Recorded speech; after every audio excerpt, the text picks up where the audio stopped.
আপনাদের হয়ে আপনাদের অধিকারের জন্য রাজনীতির ময়দানে এসেছি, মার খেয়েছি, জেল খেটেছি। এই জায়গায় দাঁড়িয়ে আপনাদের বলে যাচ্ছি, আমি দেবত্ব সম্পত্তি উদ্ধারের জন্য যতটাই গলা ফাটাবো, একইভাবে ওয়াকফ সম্পত্তি উদ্ধারের জন্য কথা গলা ফাটাবো। ফেক এসটি এসসি সার্টিফিকেট বন্ধের জন্য যেমন কথা বলবো, ওবিসিদের ক্ষেত্রেও যে নিয়োগের ক্ষেত্রে দুর্নীতি হচ্ছে একইভাবে কথা বলবো। আমি ছাত্র যুবর জন্য যেমন কথা বলবো, আপার কাস্ট লোয়ার কাস্ট আমি দেখতে যাব না, বাংলার নাগরিকের জন্য কথা বলবো, তাদের আর্থসামাজিক মান উন্নয়নের কথা বলবো। এই কথা বলতে গিয়ে যদি একবার নয় 100 বার আমাকে জেলে যেতে হয়, আমি 100 বার জেলে যাওয়ার জন্য প্রস্তুত আছি। মানুষের জন্য কথা বলতে হবে। মন্ত্রিত্ব টপ দেবে, টাকা পয়সা দেবে, হবেটা কি ভাই? হবেটা কি? মরতে একদিন হবে ভাই, মরতে একদিন হবে, মৃত্যু অনিবার্য। 1831 সালে 13ই নভেম্বর ব্রিটিশরা যখন ওই বাঁশের কেল্লাকে ঘিরে নিয়েছিল অত্যাধুনিক অস্ত্র শস্ত্র নিয়ে, সেই সময় কৃষকদের কাছে বা তিতুমিরের কাছে সেই ধরনের অস্ত্র শস্ত্র ছিল না যেটা ব্রিটিশদের বিরুদ্ধে পাল্লা দিয়ে লড়াই করতে পারবে। কিন্তু তুমি তিতুমির একবারের জন্য ওই আরএসএস এর লিডারদের মতো এই মুচলেখা দিয়ে যে আমি আর তোমাদের বিরুদ্ধে লড়াই করব না এটা বলেনি। মীর তিতুমির তখন একটা কথাই বলেছিল যে আর ভাই সব কিছু পরে ইংরেজ বাহিনী আমাদের কেল্লাকে আক্রমণ করবে, লড়াই হার জিত আছেই, এতে আমাদের ভয় পেলে চলবে না। দেশের জন্য শহীদ হওয়ার মর্যাদা অনেক আছে, তবে এই লড়াই, এই একা লড়াই আমাদের শেষ নয়, আমাদের কাছে এটা প্রেরণা হয়ে থাকবে। এদেশের মানুষ একদিনই উদ্ধার হবে। আমাদের যে লড়াই শুরু করলাম এই পথ ধরেই একদিন দেশ স্বাধীন হবে। ওই দিনকে দাঁড়িয়ে বলেছিল, তাদেরকেও মুচলেখা দিয়ে ব্রিটিশদের কাছে আত্মসমর্পণ করেনি। যে বীর যোদ্ধাকে 1831 সালে আজকের ডেটে 19 নভেম্বর তাকে ওখানে হত্যা করেছিল এবং তার প্রধান সেনাপতি কে আপনারা সবাই জানেন, মাসুমকে, তাকে গোলাম মাসুম বলে বিখ্যাত, তাকে ওখানে ফাঁসি দিয়েছিল। তার জন্য না দেশের সরকার না বাংলার সরকার কি করেছে ভাই? প্রশ্ন করলি নওশাদ সিদ্দিকী বিজেপির দালাল? হ্যাঁ, আমি যখন প্রশ্ন করছি ভাই মেট্রো রেলের নাম কেন আপনি চেঞ্জ করছেন, উত্তর দিতে পারছে না, তখন এখানে কিছু পাচাটা আছে তাদেরকে দিয়ে নওশাদ সিদ্দিকী নাকি বিজেপির কথা বলছে। আরে আমি তো কি ভুল বলছি ভাই? আমি তো ডিমান্ডের কথা বলছি, কিন্তু উদাহরণের জন্য বলছি। যারা মুসলিম সমাজের মানুষ আছেন তারা নিশ্চয়ই জানেন বা পড়েছেন যে একদা হযরত মুহাম্মদ সাল্লাল্লাহু আলাইহি সাল্লামকে প্রশ্ন করেছিল তার শিষ্যরা, ইসলামের মধ্যে সর্বোত্তম কাজ কি? তিনি বলেছিলেন ক্ষুধার্তকে খাদ্য দান করা। তিনি সেখানে ক্লাসিফিকেশন করে দেয়নি, সেখানে তিনি ভাগ করে দেয়নি। তোমার হাতে একটা খাবারের প্যাকেট আছে, তুমি হিন্দু ক্ষুধার্তকে দেবে না, তুমি মুসলমান ক্ষুধার্তকে দাও, একথা তিনি বলেননি। তিনি সাম্যের প্রতিষ্ঠাতা ছিলেন, সম্প্রীতির প্রতিষ্ঠাতা ছিলেন। তিনি মানুষের কথা বলেছিলেন, মানবতার কথা বলেছিলেন, ক্ষুধার্তকে খাদ্য দানের কথা বলেছেন। আজকে ইন্ডিয়ান সেকুলার ফ্রন্টের লড়াইটা ওটাই, ক্ষুধার্ত মানুষের মুখে অন্ন তুলে দিতে হবে। যারা অন্ন চুরি করছে তাদেরকে জেলে রাখার ব্যবস্থা করতে হবে। সেই জন্যই তো ভয় পাচ্ছে, সেই জন্যই তো ভয় পাচ্ছে।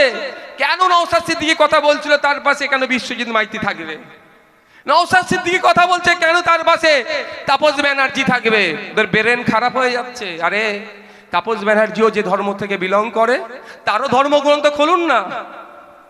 আজকে গেরুয়া পোশাক নিয়ে অনেক কন্ট্রোভার্সি হচ্ছে। বিশ্ববিদ্যালয় যে ধর্ম থেকে বিলং করে ধর্মগ্রন্থ খুলুন না, দেখতে পাবেন সেখানেও মানবতার কথা বলা আছে। মানবতা বিরোধী কোনো কথা থাকে না ধর্মগ্রন্থে। কিন্তু দুঃখের বিষয় কিছু ধর্মগুরু আছে, কিছু ধর্ম ব্যবসায়ী আছে যারা ধর্মকে সামনে রেখে ক্ষমতার শীর্ষে থাকতে চায়। তারা মানুষকে নিয়ে মানুষের মধ্যে বিভেদ লাগিয়ে দেয়, ধর্মে ধর্মে বর্ণে বর্ণে। তাই আপনাদের কাছে অনুরোধ করব, আগামী দিনে কেউ যদি ধর্মের নামে ভোট চাইতে আসে, বর্ণের নামে ভোট চাইতে আসে, সর্বপ্রথম তাদেরকে বিনা না ভোট দিয়ে তাদেরকে বিতাড়িত করবেন।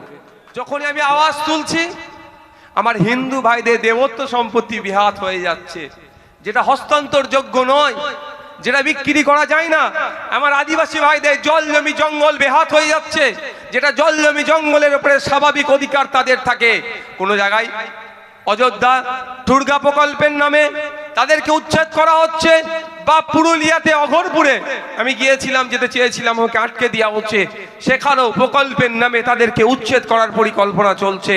বা কোনো জায়গাতে আপনার দেউচা পাঁচামিরের নামে উচ্ছেদ করার পরিকল্পনা চলছে। যখনই আমি সেখানে যাচ্ছি বা তাদের হয়ে কথা বলছি, দেবত্ব সম্পত্তি সহ জায়তান গরম টানের যে সম্পত্তি বিহাত হয়ে যাচ্ছে সেটা উদ্ধারের কথা যখনই বলছি আমি, তখনই আমি মুসলমানদের দল হয়ে যাচ্ছি। আমি যখন হাফেজ মীর নিসার আলীর নামে স্টেশনের নামকরণ পরিবর্তন হলো কেন, আনিসকে কেন হত্যা করা হলো, জয়নগরে বাড়িগুলোকে পুড়িয়ে দিল, ঘটনাচক্রে সবকটাই সংখ্যালঘু মানুষ ক্ষতিগ্রস্ত হয়েছে। তবে সংখ্যালঘু ক্ষতিগ্রস্ত হয়েছে বলে সংখ্যাগুরুরা হোক আমি চাই না ভাই, আমি চাই প্রত্যেকেই নিরাপদে থাকুক। কিন্তু যখন এই কথা বলছি আমি, তাদের একদিন হয়ে যাওয়ার পরেও ত্রাণ ছিল না, খাবার ছিল না। যখন আমি খাবার তাদের বাচ্চাদের জামা কাপড় নিয়ে যাচ্ছি, বা যখন আমি ওয়াকাফ সম্পত্তি উদ্ধারের কথা বলছি, যখন আমি সিএ নিয়ে কথা বলছি, তখনই নাকি নওশাদ সিদ্দিকী বিজেপির দালাল হয়ে যাচ্ছে।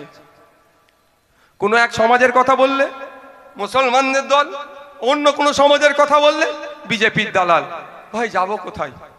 ওরা যদি আমাকে সার্টিফিকেট দেন কি বলা বন্ধ করে দেবো? আপনারা বলুন বলা বন্ধ করে দেবো? কারা চান আমি বলি? একটু হাত তুলে দেখান তো। মায়েরা তো চান আপনাদের হয়ে কথা বলি? হাত তুলে দেখান তো ভাই। সকলেই চান যখন, আর এই ভরসাটা ভাইয়ের প্রতি আছে যে ভাই আপনাদেরকে কোনোদিন বিক্রি করবে না, এই ভরসা আছে তো নাকি? এটা আছে তো নাকি ভাই? আপনাদের হয়ে, আপনাদের অধিকারের জন্য রাজনীতির ময়দানে এসেছি, মার খেয়েছি, জেল খেটেছি। এই জায়গায় দাঁড়িয়ে আপনাদের বলে যাচ্ছি, আমি দেবত্ব সম্পত্তি উদ্ধারের জন্য যতটাই গলা ফাটাবো, একইভাবে ওয়াকফ সম্পত্তি উদ্ধারের জন্য কথা গলা ফাটাবো। ফেক এসটি এসসি সার্টিফিকেট বন্ধের জন্য যেমন কথা বলবো, ওবিসিদের ক্ষেত্রে যে নিয়োগের ক্ষেত্রে দুর্নীতি হচ্ছে একইভাবে কথা বলবো। আমি ছাত্র যুবর জন্য যেমন কথা বলবো, আপার কাস্ট লোয়ার কাস্ট আমি দেখতে যাব না, বাংলার নাগরিকের জন্য কথা বলবো, তাদের আর্থসামাজিক মান উন্নয়নের কথা বলবো। এই কথা বলতে গিয়ে যদি একবার নয় 100 বার আমাকে জেলে যেতে হয়, আমি 100 বার জেলে যাওয়ার জন্য প্রস্তুত আছি। মানুষের জন্য কথা বলতে হবে।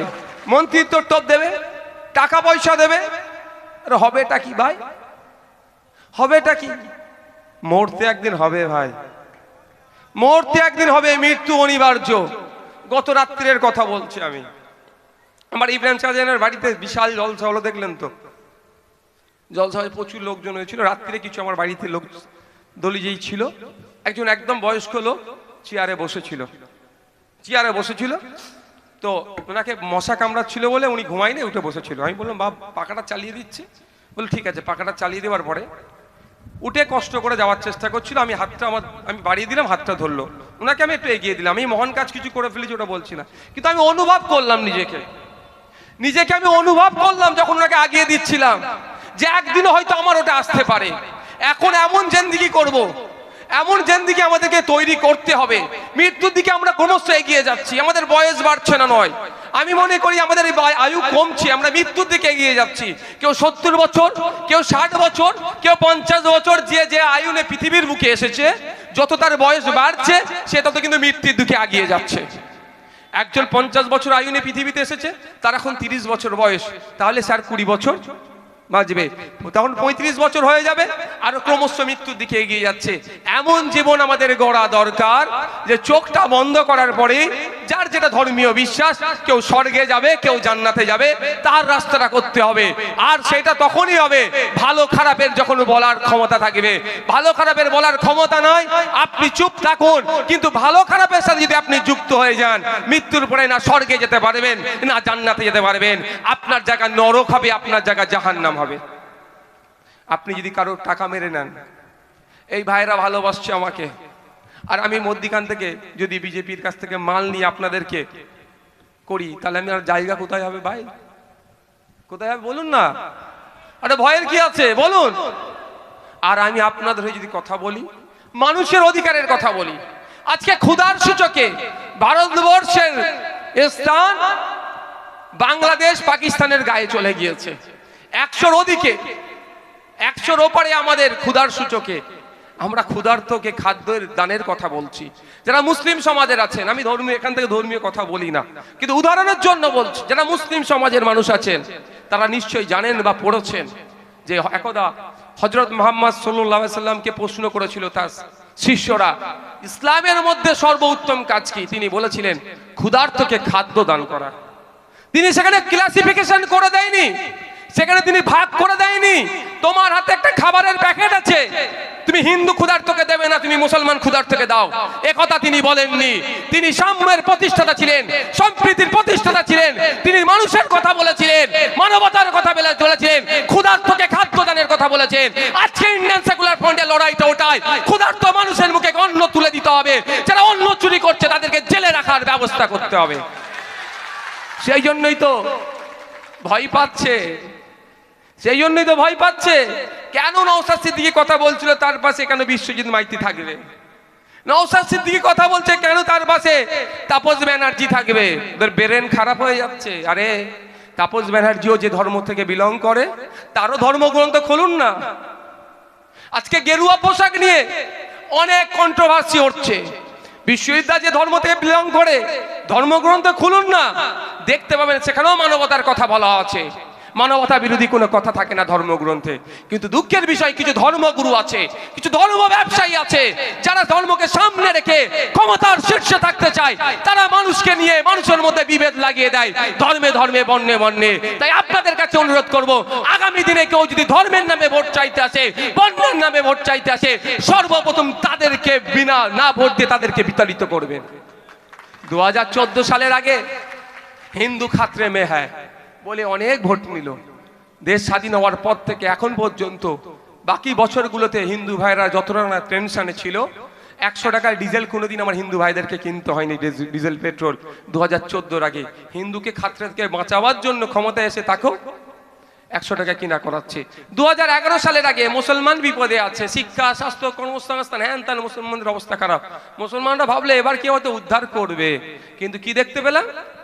দেশ স্বাধীনের পর থেকে সব থেকে বেশি খারাপ অবস্থায় মুসলমানরা আজকে তৃণমূলের আমলে আছে। বাউরি সমাজ দেখুন, মাহাতো সমাজ দেখুন, কুর্মী সমাজ দেখুন, আদিবাসী দেখুন, মতুয়া ভাইদেরকে দেখুন, সবাই আজকে চিন্তিত, সবাই আজকে তাদের অধিকার থেকে বঞ্চিত হচ্ছে। এই বলে ইনি বলেছিলেন প্রচুর কিছু দেবো। যাক, যেটা বলছিলাম, হিন্দু সমাজ ও ধর্মগ্রন্থ দেখুন না, এখন গেরুয়া পোশাক নিয়ে অনেক ভয় খাচ্ছে।